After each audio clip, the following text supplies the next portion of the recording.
സംസ്ഥാനത്ത് വിവിധ ജില്ലാ കോടതികൾക്ക് നേരെയുണ്ടായ ബോംബ് ഭീഷണികളുടെ തുടർച്ചയായി പത്തനംതിട്ട ജില്ലാ കോടതിക്ക് നേരെയും ബോംബ് ഭീഷണിയുണ്ടായി. ഇമെയിൽ മുഖേനയാണ് ബോംബ് ഭീഷണി വന്നത്. പ്രസാദ് MJ വിവരം നൽകുന്നു.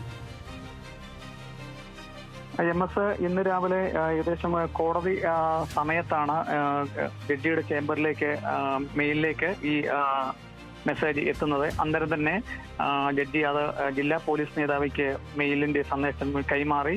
ഉടൻ തന്നെ പോലീസും ബോംബ് സ്ക്വാഡ് വിദഗ്ധരും പോലീസ് നായും സ്ഥലത്തെത്തി. ഇതിപ്പോൾ പത്തനംതിട്ട മിനി സിവിൽ സ്റ്റേഷനകത്താണ് ഈ കോടതിയും കൂടെ പ്രവർത്തിക്കുന്നത്. ഉടൻ തന്നെ വിവിധ വകുപ്പുകളിലുള്ള ഓഫീസുകളിലെ ജീവനക്കാരെയെല്ലാം കോടതിയിൽ നിന്നും പുറത്തിറക്കി.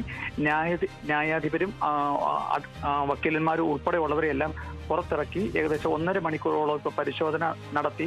1 മണിക്കും 2 മണിക്കും ഇടയ്ക്കാണ് ബോംബ് പൊട്ടുമെന്നുള്ള ഇത് മെയിലിന്റെ സന്ദേശം വന്നേക്കുന്നത്. അതുകൊണ്ട് കോടതി പ്രവർത്തനം പോലും നിർത്തിവെച്ചിട്ടാണ് ഇപ്പോൾ ജൂലി എന്ന പോലീസ് നായയുടെ നേതൃത്വത്തിൽ ബോംബ് ഡോഗ് വിദഗ്ധർ ഉൾപ്പെടെയുള്ളവർ അന്വേഷിച്ച് ഇപ്പോൾ ഇവിടെ അന്വേഷണം നടത്തിക്കൊണ്ടിരിക്കുന്നത്. ഇതിന്റെ പ്രാഥമിക വിവരം ഇപ്പോൾ കോന്നിക്ക് ചുമതലയുള്ള DYSP ബിനുകുമാർ നമ്മൾ മാധ്യമങ്ങളെ കണ്ട് സംസാരിക്കുന്ന അറിയാണ്. നമ്മളിപ്പോൾ കോടതി വളപ്പിൽ തന്നെയാണ് നമ്മളിപ്പോൾ നിൽക്കുന്നത്. MS